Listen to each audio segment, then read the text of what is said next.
नमस्कार मित्रांनो, सर्वांचं स्वागत आहे आपल्या या डेली करंट अफेअर्स यूट्यूब चॅनलवर। येथे तुम्हाला दररोजच्या महत्त्वाच्या घडामोडींवर सराव करता येईल। तर चला सुरू करूया। आज आपण 6 जानेवारी या दिवसातील काही महत्त्वाच्या घडामोडींचे प्रश्न बघणार आहोत। चला तर मग सुरू करूया। आजचा पहिला प्रश्न, भारतीय लष्कराने 2026 हे वर्ष खालीलपैकी कोणते वर्ष म्हणून घोषित केले आहे? यासाठी खालील पर्याय आहेत: ए. तंत्रज्ञान आणि प्रगती वर्ष, बी. नेटवर्किंग आणि डेटा केंद्रीयता वर्ष, सी. आत्मनिर्भर भारत वर्ष, डी. भारतीय संरक्षण वर्ष। या प्रश्नाचे योग्य उत्तर आहे पर्याय बी. नेटवर्किंग आणि डेटा केंद्रीयता वर्ष। थोडक्यात स्पष्टीकरण, भारतीय लष्कराने आधुनिक काळातील युद्धनीती लक्षात घेऊन माहितीचे संकलन आणि दळणवळण अधिक वेगवान करण्यासाठी 2026 हे वर्ष year of networking and data centricity म्हणून घोषित केले आहे। आता आपण वळूया आपल्या पुढच्या प्रश्नाकडे। आता पुढील दुसरा प्रश्न बघूया। दरवर्षी 6 जानेवारी हा दिवस आंतरराष्ट्रीय स्तरावर कोणता दिवस म्हणून साजरा केला जातो? यासाठी पर्याय आहेत: ए. जागतिक शिक्षक दिन, बी. जागतिक कर्करोग दिन, सी. जागतिक युद्ध अनाथ दिन, world day of war orphans, *, D. आंतरराष्ट्रीय युवा दिन। या प्रश्नाचे योग्य उत्तर आहे पर्याय सी. जागतिक युद्ध अनाथ दिन। थोडक्यात स्पष्टीकरण, युद्ध आणि संघर्षाच्या परिस्थितीत अनाथ झालेल्या मुलांच्या समस्यांकडे जगाचे लक्ष वेधण्यासाठी आणि त्यांना सन्मानाने जगता यावे यासाठी हा दिवस दरवर्षी 6 जानेवारी रोजी पाळला जातो। आता आपण तिसऱ्या महत्त्वाच्या प्रश्नाकडे वळूया। पुढील तिसरा प्रश्न, मिशन मौसम अंतर्गत विकसित केलेले भारतातील पहिले 3D प्रिंटेड स्वयंचलित हवामान केंद्र AWS कोठे स्थापित करण्यात आले? यासाठी खालील पर्याय आहेत: ए. मुंबई, बी. बेंगलुरू, सी. नवी दिल्ली, ए. चेन्नई। या प्रश्नाचे योग्य उत्तर आहे पर्याय सी. नवी दिल्ली। काही महत्त्वाचे मुद्दे। ठिकाण, हे केंद्र नवी दिल्लीतील लोधी रोड येथील पृथ्वी विज्ञान मंत्रालयाच्या मुख्यालयात बसवण्यात आले आहे। विशेषतः हे हवामान केंद्र पूर्णपणे 3D प्रिंटिंग तंत्रज्ञानाचा वापर करून बनवण्यात आले आहे, ज्यामुळे त्याची निर्मिती जलद आणि स्वस्त झाली आहे। उद्देश: मिशन मौसम अंतर्गत भारताची हवामान अंदाज वर्तवण्याची क्षमता अधिक अचूक आणि मजबूत करणे हा यामागचा मुख्य उद्देश आहे। आता आपण वळूया आपल्या चौथ्या महत्त्वाच्या प्रश्नाकडे। हा प्रश्न भारतीय संरक्षण क्षेत्रातील एका मोठ्या घडामोडीवर आधारित आहे। चौथा प्रश्न, भारतीय लष्कराने सूर्यास्त्र रॉकेट लॉन्चर प्रणालीसाठी कोणत्या कंपनीसोबत 293 कोटी रुपयांचा करार केला आहे? यासाठी खालील पर्याय आहेत: A. Tata defence, B. Larsen and Toubro, C. NIBE limited, D. Reliance defence. या प्रश्नाचे योग्य उत्तर आहे पर्याय सी. NIBE limited. महत्त्वाची माहिती। करार: भारतीय लष्कराने पुणे स्थित NIBE लिमिटेड या कंपनीसोबत हा 293 कोटी रुपयांचा करार केला आहे। सूर्यास्त्र हे भारताचे पहिले made in India universal multi Calibri rocket launcher आहे। क्षमता: हे लॉन्चर 150 किलोमीटर आणि 300 किलोमीटरपर्यंत अचूक मारा करण्यास सक्षम आहे।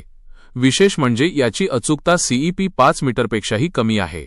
सहकार्य: हे लॉन्चर इस्रायलच्या एल्बिट सिस्टम्सच्या तांत्रिक सहकार्याने भारतात विकसित केले जात आहे। हे खरोखर। आता आपण वळूया आपल्या पाचव्या प्रश्नाकडे। दुसऱ्या खेलो इंडिया बीच गेम्सचे खेलो इंडिया बीच गेम्स 2026 आयोजन कोठे करण्यात आले आहे? यासाठी खालील पर्याय आहेत: A. Goa, B. Diu DU, C. Puducherry, D. Visakhapatnam. या प्रश्नाचे योग्य उत्तर आहे पर्याय बी. दीव। काही खास माहिती। ठिकाण: या स्पर्धेचे दुसरे पर्व दादरा आणि नगर हवेली आणि दमण आणि दीव केंद्रशासित प्रदेशातील घोघला बीच येथे 5 जानेवारी ते 10 जानेवारी 2026 या कालावधीत पार पडले। विजेतेपद: या दुसऱ्या पर्वात कर्नाटक राज्याने 11 पदकांसह 3 सुवर्ण सर्वसाधारण विजेतेपद पटकावले आहे। सहभाग: देशभरातील 31 राज्ये आणि केंद्रशासित प्रदेशांमधून सुमारे 1300 पेक्षा जास्त खेळाडूंनी यात सहभाग घेतला होता। मस्कॉट या स्पर्धेचा मस्कॉट पर्ल नावाचा एक डॉल्फिन होता। आता आपण पुढील 6वा प्रश्न बघूया। 72व्या राष्ट्रीय व्हॉलीबॉल स्पर्धेचे उद्घाटन पंतप्रधान मोदींच्या हस्ते कोणत्या शहरात करण्यात आले? यासाठी खालील पर्याय आहेत: ए. पुणे, बी. वाराणसी, सी. लखनौ, डी. अहमदाबाद। या प्रश्नाचे योग्य उत्तर आहे पर्याय बी. वाराणसी। काही महत्त्वाचे मुद्दे। उद्घाटन: पंतप्रधान नरेंद्र मोदी यांनी त्यांच्या वाराणसी या मतदारसंघ भेटीदरम्यान या राष्ट्रीय स्तरावरील स्पर्धेचे उद्घाटन केले. स्थळ ही स्पर्धा वाराणसीतील सिगरा येथील डॉक्टर संपूर्णानंद क्रीडा संकुलात पार पडली. महत्त्व: वाराणसीमध्ये अलीकडच्या काळात क्रीडा पायाभूत सुविधांमध्ये मोठी सुधारणा करण्यात आली असून अशा राष्ट्रीय स्पर्धांमुळे स्थानिक खेळाडूंना मोठे व्यासपीठ मिळत आहे. आता पुढील 7वा प्रश्न बघूया. प्रवासी भारतीय दिवस 2026च्या निमित्ताने केंद्र सरकारने कोणत्या शहरात प्रवासी भारतीय केंद्र उभारण्याची घोषणा केली आहे? यासाठी खालील पर्याय आहेत. ए. वाराणसी, बी. इंदूर, सी. गांधीनगर, डी. पुणे. या प्रश्नाचे योग्य उत्तर आहे पर्याय बी. इंदूर. या प्रश्नाचं स्पष्टीकरण. घोषणा: 6 जानेवारी 2026 रोजी परराष्ट्र मंत्रालयाने इंदूर मध्य प्रदेश येथे अत्याधुनिक प्रवासी भारतीय केंद्र उभारण्याची घोषणा केली. उद्देश अनिवासी भारतीयांना NRIs भारताशी जोडण्यासाठी आणि त्यांच्या समस्यांचे निराकरण करण्यासाठी हे केंद्र एक मुख्य दुवा म्हणून काम करेल. इंदूरची निवड: इंदूर हे भारताचे सर्वात स्वच्छ शहर असल्याने आणि याआधी तिथे प्रवासी भारतीय संमेलन यशस्वीरित्या पार पडल्याने या शहराची निवड करण्यात आली आहे. आता पुढील 8वा प्रश्न पाहूया. महाराष्ट्र सरकारने कोणत्या मार्गावर 19,142 कोटी रुपयांच्या 6 पदरी ग्रीनफील्ड कॉरिडॉरच्या बांधकामाला मंजुरी दिली आहे? यासाठी खालील पर्याय आहेत. ए. नाशिक, सोलापूर, अक्कलकोट, बी. मुंबई, नागपूर, सी. पुणे, छत्रपती संभाजीनगर, डी. सोलापूर, कोल्हापूर. या प्रश्नाचं योग्य उत्तर आहे पर्याय ए. नाशिक, सोलापूर, अक्कलकोट. प्रकल्पाची थोडक्यात माहिती. प्रकल्प खर्च सुमारे 19,142 कोटी रुपये. मार्ग हा 6 पदरी ग्रीनफील्ड कॉरिडॉर नाशिक ते सोलापूर मार्गे अक्कलकोटपर्यंत जाणार आहे. महत्त्व: हा मार्ग सुरत चेन्नई एक्सप्रेसवेचा एक महत्त्वाचा भाग आहे, ज्यामुळे दक्षिण भारत आणि पश्चिम भारतामधील अंतर कमी होईल. फायदा: या प्रकल्पामुळे नाशिक, अहिल्यानगर आणि सोलापूर या जिल्ह्यांमधील औद्योगिक आणि कृषी विकासाला मोठी चालना मिळणार आहे. आता पुढील 9वा प्रश्न पाहूया. भारतीय तटरक्षक दलात इंडियन कोस्ट गार्ड सामील झालेले पहिले स्वदेशी प्रदूषण नियंत्रण जहाज कोणते? यासाठी खालील पर्याय आहेत. ए. INS विक्रांत, बी. INS समुद्र, सी. समुद्र प्रदूषण नियंत्रण जहाज indigenous pollution control vessel, D. INS सचेत. या प्रश्नाचं योग्य उत्तर आहे पर्याय सी. समुद्र प्रदूषण नियंत्रण जहाज. महत्त्वाची माहिती. निर्मिती: हे जहाज गोवा शिपयार्ड लिमिटेड GSL द्वारे पूर्णपणे स्वदेशी तंत्रज्ञानाचा वापर करून तयार करण्यात आले आहे. उद्देश: समुद्रातील तेलाची गळती, ऑइल स्पिल रोखणे आणि सागरी प्रदूषणावर नियंत्रण मिळवणे हे या जहाजाचे मुख्य काम आहे. क्षमता: हे जहाज अत्याधुनिक उपकरणांनी सज्ज असून समुद्रातील पर्यावरण रक्षणासाठी भारतीय तटरक्षक दलाची ताकद वाढवणार आहे. आता पुढील 10वा प्रश्न बघूया. रिजनल AI इम्पॅक्ट कॉन्फरन्स 2026चे रिजनल AI इम्पॅक्ट कॉन्फरन्स यजमानपद कोणते राज्य भूषवणार आहे? यासाठी खालील पर्याय आहेत. A. Maharashtra, B. Telangana, C. Rajasthan, D. केरनी, कर्नाटक. या प्रश्नाचे योग्य उत्तर आहे पर्याय सी. राजस्थान. महत्त्वाची माहिती. ठिकाण: ही महत्त्वाची परिषद राजस्थानमधील जयपूर येथे आयोजित केली जाणार आहे. उद्देश: कृत्रिम बुद्धिमत्ता AI तंत्रज्ञानाचा प्रादेशिक विकास, प्रशासन आणि आरोग्य सेवांमध्ये कसा प्रभावी वापर करता येईल यावर चर्चा करणे हा या परिषदेचा मुख्य उद्देश आहे.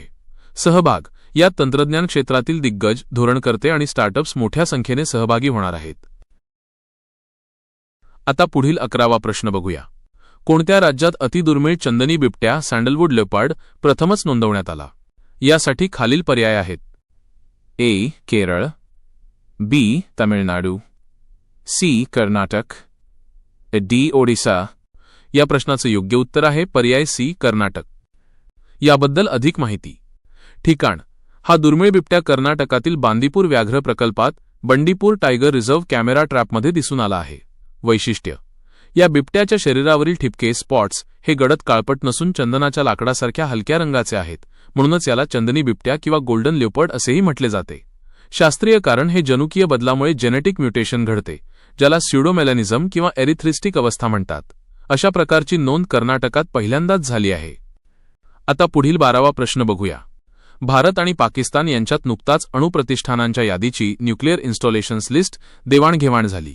ही या दोन्ही देशांमधील कितवी सलग देवाणघेवाण होती? यासाठी खालील पर्याय आहेत. ए. 25वी, बी. 30वी, सी 35वी, डी 40वी? या प्रश्नाचे योग्य उत्तर आहे पर्याय सी 35वी. याबद्दल महत्त्वाची माहिती. करार भारत आणि पाकिस्तान यांच्यात 31 डिसेंबर 1988 रोजी एक करार झाला होता, ज्यानुसार दोन्ही देश एकमेकांच्या अणुप्रतिष्ठानांवर न्यूक्लिअर फॅसिलिटीज हल्ला करणार नाहीत. परंपरा. या करारानुसार दरवर्षी 1 जानेवारी रोजी दोन्ही देश आपल्या अणुकेंद्रांची यादी एकमेकांना देतात.